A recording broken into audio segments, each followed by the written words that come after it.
Well, Mr. Chairman, I'd like to start by very sincerely congratulating Frances Fitzgerald on her appointment. It's a cause of great pleasure for me that she has got this job. And I want to take this opportunity to wish her every success because she will need good luck and the support of the people in many of the things that she has to do. Last year I was lucky enough to be invited here to speak about something else, but I spoke about the Seanad. I did so in 2012 again. You'll be glad to know I'm not going to speak about the Seanad this time round, although I do think that it is odd that having had a referendum, we still have 90% of the Seanad appointed in exactly the same way as before, and no particular change there. But what I am going to talk about is something to do with our political system and parliamentary accountability. Now, very welcome as Frances Fitzgerald's appointment is, the circumstances that led to it still are murky as far as most of us are concerned. We know that as a result of a conversation with the Attorney-General, the Taoiseach, earlier this year, without informing and without any reference at all to the then Minister Alan Shatter, sent Alan Shatter, Secretary-General, to visit the Garda Commissioner, apparently with a view to having him consider his position and to tender his resignation. In any democracy, such events, and I just stop here to echo what Conor Brady said, in any democracy, such events are very substantially important.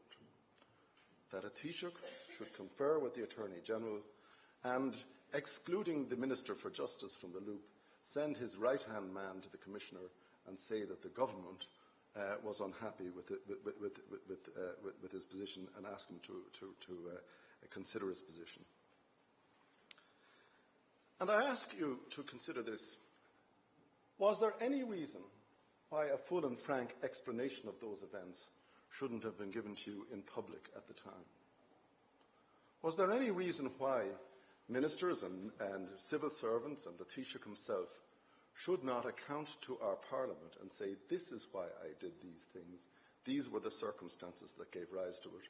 Was there any reason why Alan Shatter wasn't brought before a Dáil committee and asked, why were you excluded? He was still Minister at the time, by the way. Why were you excluded from this process? Was there any reason why the Secretary-General of the Department of Justice wasn't asked to say precisely what it was that he told the Commissioner that resulted in his resignation the following day? And yet, our Dáil, to which the executive power of the Irish state is accountable, was confronted with obfuscation and a deliberate pattern of not answering the question straight and not coming out with the whole truth, leaving us all in this room and nationally wondering precisely what happened at that time and precisely what it was that gave rise to the need for this visit to be made. And the reason I mention that is not to be divisive, but to underline one thing, that we do live in a republican democracy. And one of the fundamental safeguards of our democracy is that the executive, the government, is accountable to the public representatives in our democracy. And that means answering questions straight. And it doesn't mean deferring matters to a commission of investigation so that a private process can look at the issues and issue a report 6 months later. There is no reason why the truth, given immediately on being asked for by parliamentarians, can in any way compromise a subsequent a commission of inquiry into the same or related issues. And I say to you, the first thing that struck me about all of those events is that those parliamentarians who asked for accountability and were denied it, and when the party whip was applied in the various committees to say we're not inviting this person, we're not forcing this person to answer these questions, we're not going to go down that issue, we've set up the commission under Mr Justice Fennelly, that's good enough for us. That was an abdication from one of the cornerstones of our democratic system. It's keeping the executive accountable to the people in relation to the policing function. Now, the second point I want to agree with Conor on, because I want to disagree with him fundamentally at a later point. I want to agree with him on this point, that the quality of our policing and the nature of our policing is the canary in the coal mine. It is really the indicator of the quality of our democracy and the extent of our freedoms. And it is, in my view, and I make no apology for putting forward this point of view to you today, because I know that 3 of the people on the panel won't agree with me on this. In my view, it is the business of government to be accountable to Dáil Éireann for the policing of this country. And it is the business of the Minister for Justice to come into the Dáil and to explain what happened. And it is the business of the Taoiseach, when he or she circumvents the Minister for Justice, to procure the resignation of the Garda Commissioner, to come into the Dáil and say what happened. And failures in policing are a matter of political accountability. Increasing or lowering crime rates are the substance of parliamentary accountability in relation to the policing function.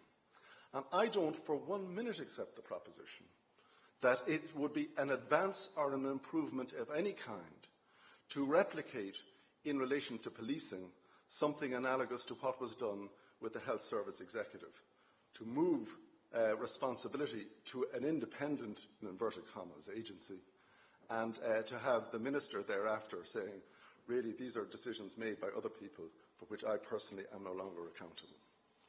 I believe it is of the essence of our democracy that the policing function remains political, and I make no apology for using that term. It is the essence of politics that the police are accountable to the people and to the people's public representatives. And therefore, when in 2005 the Garda Síochána Act, which is criticised by some now, was being compiled, this very issue of whether there should be an independent police authority was considered at great length and in great depth. And it wasn't a matter of being reluctant to give up power. It wasn't a matter of hanging on to our control. The reason that we did not go down the road of an independent police authority, which was being proposed by the Labour Party at the time and supported by others, was because we believed that it was a derogation from the constitutional need to keep policing accountable to the people. Now, Conor has rightly said that we really don't know what the Minister has in mind in the heads of bill that she has put before the Cabinet. And it does seem that it must be rather sketchy, since nobody has said who would be on the independent police authority. But the very first question is, independent of whom? Is it to be independent of government? And I'll come back to that question in a moment. Is it a good idea that our policing function should be supervised by something like the board of the HSE or the board of the RTE authority or whatever, and that the Minister thereafter should say, I don't know why there are no squad cars in Leitrim. I don't know why there are why we're closing down stations in Kerry or whatever. These are matters which an independent board in its wisdom has decided on. And I don't know how the recruitment programme for, say, for instance, the Garda Reserve is or is not being progressed. That's a matter for the independent board to get on with. I reject, I have to say, the notion that it is a good idea that government should slowly divest itself of responsibility for the way in which the executive power in our state is exercised. I don't think it's a good idea. I think it's a trend that's been going on right across the board, and I think that if we really want decent politicians, and we really want politicians that make sense, and we want politics that makes sense, we have to have people who actually take responsibility for what happens under their watch, not people who invent systems to divest themselves of responsibility and distance themselves from blame. Now, the next point that I want to make to you is that on Garda Síochána, as Conor has pointed out, is not a regional constabulary. It isn't the same as the Durham constabulary. It's not the same as the West Midlands Police in England. It is, as Conor pointed out, the intelligence and security arm of the Irish government. And it is manifest, and was manifest to me in 2005, that you cannot, under any circumstance, hand over the security of the state to an independent body over which is independent of government. You cannot say that, for instance, briefings to the Taoiseach or the Minister for Justice on issues as to who is or who is not in the Army Council, who did or who did not steal the Northern Bank money, who did or who did not attempt to kidnap or murder this person or that person, what the Army Council are really planning to do and who is calling the shots there, that these are matters which go first to an independent authority and are later the government finds out about them. And nowhere else in the common law world is national security entrusted to an independent agency.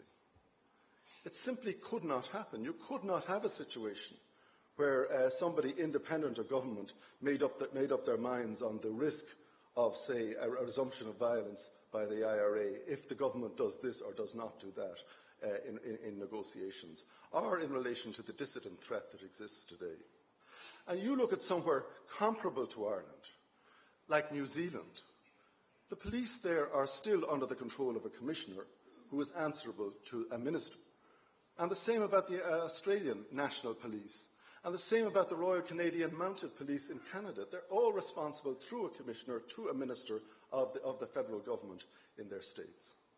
That's the way the system works. And we suddenly have come to the conclusion that all the thought that went into it in 2005 was somehow self-serving political aggregation of powers and unwillingness to divest ourselves of powers. It wasn't, with respect. It was not that. What actually happened in 2005 was we said, and by the way, remember where we were in 2005. We were talking about crimes in Ireland being orchestrated by the IRA. We were talking about the Northern Bank robbery. We were talking about whether the St Andrews peace process would come to a conclusion or wouldn't. What was the real internal state of affairs within the provisional movement? These were the issues on which government had to act. And we immediately saw that we could not have our security services handed over to an independent authority. And that gave rise to two possibilities which Conor has addressed, one of which is to divide the two and to say there will be a national security agency and there will be a constabulary type popular police, and the two will be separate from each other.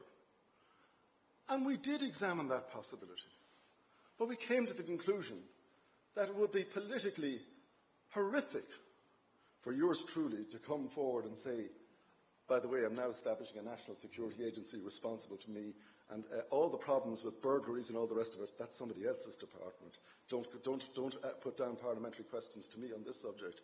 I'm not responsible for that anymore. So we did look at this issue, and it wasn't for want of thought on the issue that we came to the conclusion that An Garda Síochána had to be a national security agency, that every Garda had to be involved in gathering political intelligence and security intelligence and organised crime intelligence in exactly the same way as they do at the moment, and that you could not divorce the policing into two separate functions, one a rural or a regional constabulary along the English model, or one a national security agency of spies, spooks and infiltrators. It doesn't work. The Guards could not function, and you couldn't set up an Irish MI5 that would work. And the Irish people probably wouldn't stand for it if you did. And I just ask you to consider that. So it's very, very easy to come forward with this solution and say, it's desirable, it looks right, independent, that sounds great. But when you actually look at what the police actually do, which is to keep the government on the straight and narrow in relation to the An Garda Síochána does, in relation to high security matters, unless you divide the function into two, and unless you create two entirely different chains of command, you have a serious problem. And that's why I think that we only have a sketch so far from the government decision in principle to create an independent police authority. One curious footnote is that it was reported, though cabinet confidentiality probably shouldn't allow it to be reported, but it was reported that as Alan Shatter went down kept on flying the flag. Don't do this, please. Now, I am not a great advocate of Alan Shatter's positions on many, many things, but I do think that he's not an unintelligent man, and he was pointing out the difficulties. But there was a political imperative to say, we're changing everything. There's a new broom coming, and that's what we're faced with. So it's not a matter of, in my view, and I take many of the things that Conor said, it's not a matter of expecting an independent police authority and then being, oh God, it didn't turn out as independent as we liked and it's not doing the things we want. I don't think that that's what it's going to be. I really do believe that when people examine this issue in great depth, there will be serious problems. Another point is that control of An Garda Síochána is essential. It must be controlled by people who have clout. The RTE authority really doesn't have clout over what happens in RTE. It may think it does, but it doesn't. And I believe that at least the government is in a position to hire and fire the commissioner, and also in a position to turn on and off the financial tap, also in a position of the Garda Síochána Act to set out the strategic plans and to deal with the Gardaí in that way. I'm nearly finished. So I want you to consider, if you would,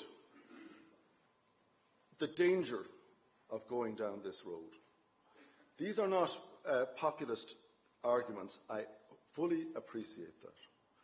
But there is a real question as to whether the independent police authority is not simply an idea whose time has come, but an idea whose time should never come, as long as An Garda Síochána functions both as a security and national security agency on the one hand, and also as a local constabulary on the other. And I finish by saying this, that a decision in principle was made to create an independent police authority. But the principal decision that I have seen, and that, as Conor has expounded it to you, just simply doesn't deal with this issue. You saw what happened with the HSE when a decision in principle was made, but the reality didn't comply with it. Ask yourself this: if there is an independent police authority, who will be on it? Will it be like Northern Ireland, which is highly party political? Or will it be the great and the good? Will it be a body whose members are chosen other than by government? And if so, who will choose them? Will it be self-elected people like the Ombudsman and people like that who will double job as members of this body? Who exactly would be on such an independent police authority? Because if they aren't the kind of people who can control the police, they are in fact people who are going to double our problems rather than halve them. The last point I want to make is that Conor mentioned political patronage in An Garda Síochána. I was there from 2002 to 2007. I know that there was no party political issue ever in the appointment of anybody to any senior rank by government. Journalists oversimplify the issue and say that all ranks over the position of inspector are made by government. That's about as true as saying that all army officers receive their commissions from the President on the instructions of the Minister for Defence. There is no party political patronage in An Garda Síochána. There are other webs of influence in An Garda Síochána. There are other, I think, malign forces in relation to people who are young and talented and idealistic operating within An Garda Síochána.